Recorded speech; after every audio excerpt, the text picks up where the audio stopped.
মৰমৰ ছাত্ৰ ছাত্ৰীসকল, আটাই মৰম ল'বা। আটাইৰে পৰীক্ষা একেবাৰে সমাগত, গতিকে নিশ্চয় তোমালোক পঢ়াত ব্যস্ত। মোৰ ফালৰ পৰা সকলোলৈকে পৰীক্ষাৰ শুভেচ্ছা জনাইছোঁ। আজি মই ক্লাছ 5ৰ শংকৰদেৱ শিশু নিকেতনৰ হিন্দীৰ এটা কবিতা তোমালোকক পঢ়ি শুনাম আৰু তাৰপিছত তাৰ প্ৰশ্নোত্তৰসমূহ কৰি দিম। আশা কৰোঁ আটাই মন দি শুনিবা।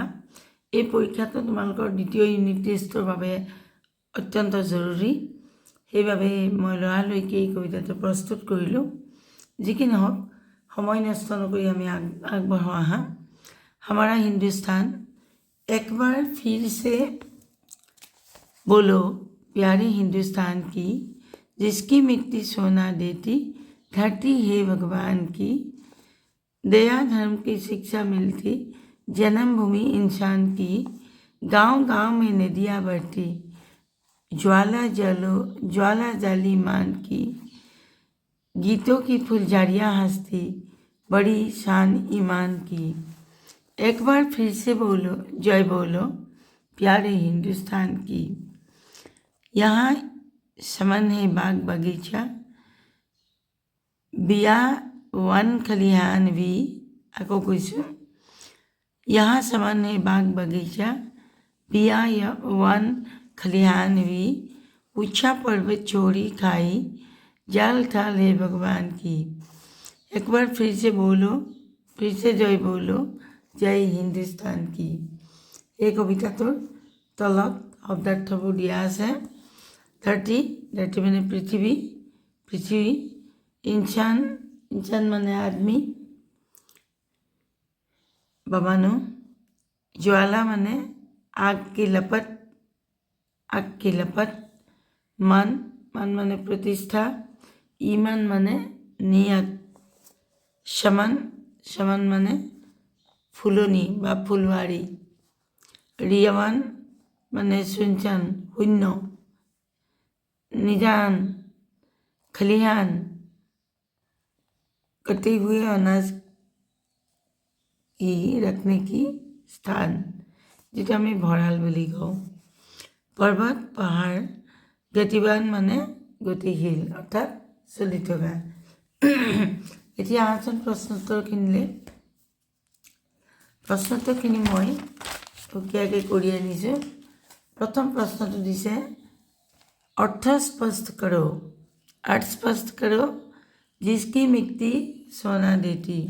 उत्तर, जिस मिट्टी पर खेत से तरह तरह के फसल उगते हैं तथा विभिन्न खनिज और वनज सम्पद उपलब्ध है। खनिज মানে মাটিৰ তলত যিবোৰ আমি মিনাৰেল পাওঁ, নহয় জানো? পেট্ৰলিয়াম, তাৰপিছত কয়লা, চূণশিল, এইবিলাক হৈছে খনিজ। আৰু বনজ হৈছে বিভিন্ন তৰহৰ মূল্যৱান গছ গছনি, পশু পক্ষী, যিবোৰৰ পৰা আমাৰ দেশৰ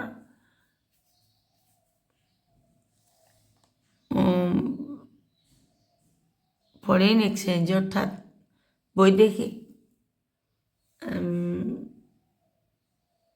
মুদ্ৰা অৰ্জন হয়, যিবোৰৰ পৰা দেশে অৰ্জন কৰিব পাৰে টকা পইচা, সেইবোৰৰ কথা কৈছে। জন্মভূমি ইনচান কি। ইয়াৰ অৰ্থ হ'ব, जिस जन्मभूमि में जन्म लेकर लोगों के हृदय दया स्नेह करुणा साधुता आदि सद्गुणों से भर जाते हैं। যিখন জন্মভূমিত জন্ম লৈ মানুহৰ হৃদয়ত দয়া স্নেহ কৰুণা সাধুতা আদি গুণেৰে ভৰি পৰে, নিজে নিজে কিছুমান ভাল গুণ আয়ত্ত কৰে। और मानवता की भावना अपने आप विकसित होता है। আৰু মানৱতাৰ ভাৱনা নিজে নিজে য'ত বিকশিত হয়। ज्वाला जलती मान की।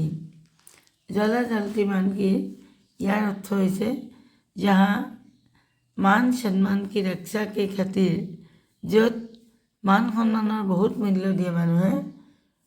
মান সন্মান ৰক্ষাৰ কাৰণে মানুহে যিকোনো ধৰণৰ ত্যাগ কৰিবলৈ সাজু থাকে। এই জন্মভূমিখনত সকলো মানুহে ইজনে আনজনক সমান দৃষ্টিৰে দেখে। এতিয়া আকৌ এবাৰ পঢ়ি দিছোঁ।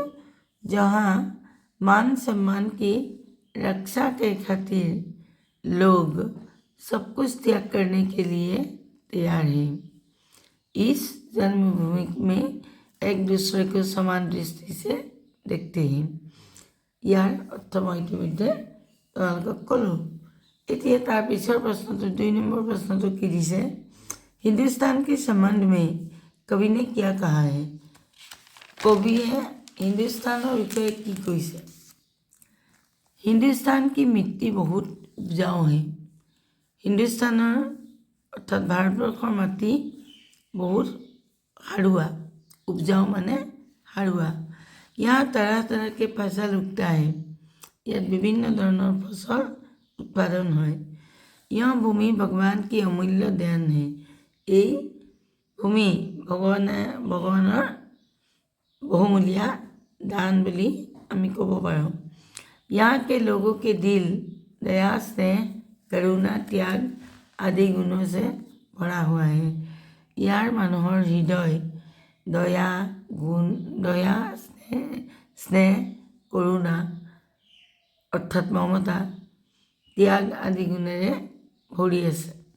यहाँ के लोग मान सम्मान के रक्षा के खातिर सब कुछ त्याग करने के लिए प्रस्तुत है।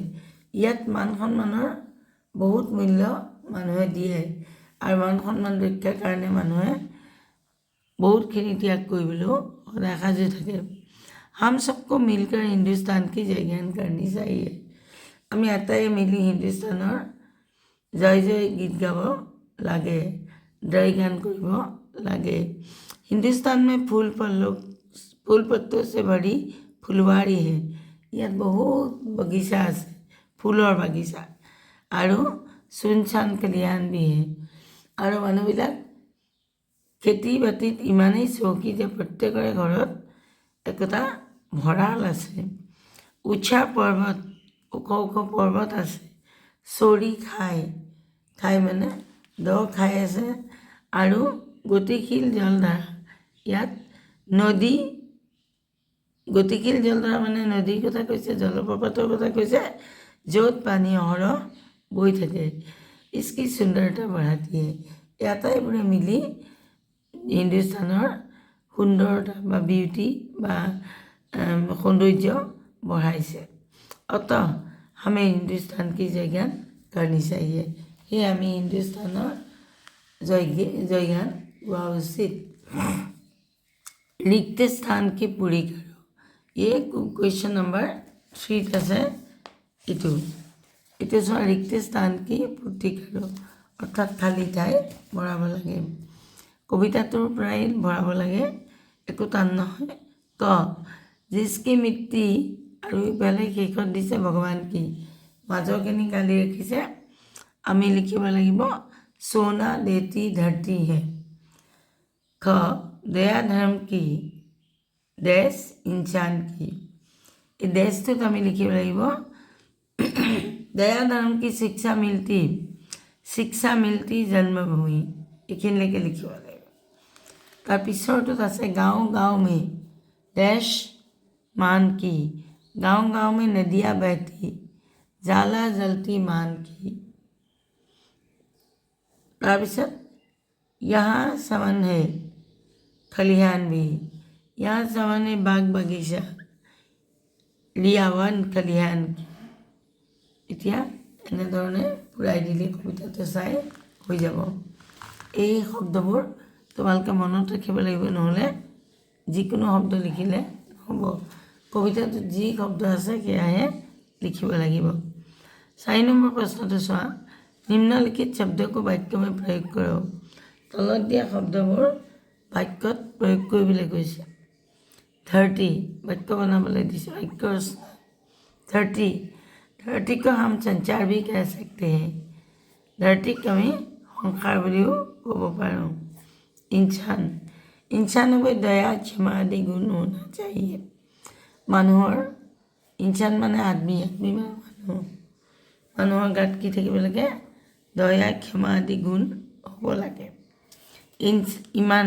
ईमानदार आदमी को लोग श्रद्धा करते हैं ईमानदार आदमी ईमानदार মানুহক সকলোৱে ভাল পায় समन में अनेक फूल है समन माने बागिचा आगते কৈছোঁ बागिचात बहुत फूल আছে रियावान माने सुनसान शून्य इस गांव का परिवेश रियावान है ये गाँवखনৰ परिवेश सुनसान তাৰপিছত 6 নম্বৰ প্ৰশ্নটো চোৱা নিম্নলিখিতকে জোৰা বনাও ইয়াত কিতাপত তোমালোকক এই বস্তুটো খেলি মেলিকে দিয়া আছে दया जन्म धर्म भूमि बाग ऊंचा बगीचा पर्वत छोड़ी जल खाई थल এইবিলাক খেলি মেলিকে দিয়া আছে এতিয়া তোমালোকে ইয়াৰ জোৰা বনাব ক'ত কাৰ লগত কোনটো শব্দ দয়া धर्म बाग बगीचा छोड़ी खाई जन्म भूमि ऊंचा पर्वत जल जल माने पानी थल माने माटी गतिके এই পাঠটো ইমানতে শেষ হৈছে তোমালোকে খুব সহজে শিকিব পাৰিবা একদম ইজি পাঠ গতিকে তোমালোকে ভয় খাব নালাগে পৰীক্ষাত কাৰণে এই গোটেইবোৰ পঢ়া ভাল ধৰণে তোমালোকে ভাল ধৰণে চাবা আৰু হিন্দী বানানবোৰ ভুল হোৱাৰ চান্স থাকে সেইভাবে লিখি লিখি পঢ়িবা লিখি লিখি মানে অকল পঢ়িম মনত ৰাখি দিলেই নহ'ব লিখিও চাবা কাৰণ বানানো শুদ্ধ হ'ব লাগিব গতিকে যদি ভাল নম্বৰ পাবলৈ বিচাৰা মই ইয়াৰ আগৰ এটা ভিডিঅ' দিছোঁ য'ত মই কেনেকৈ লিখিব লাগে তাকো কৈছোঁ তোমালোকে ভাল ধৰণে কথাবোৰ মন দি শুনিবা আৰু পৰীক্ষা হ'বলৈ ভাল হ'ব তাৰ কাৰণে চিন্তা নকৰিবা মোৰ শুভেচ্ছা তোমালোকৰ লগত সদায় আছে আজিলৈ ইমানতে আহিছোঁ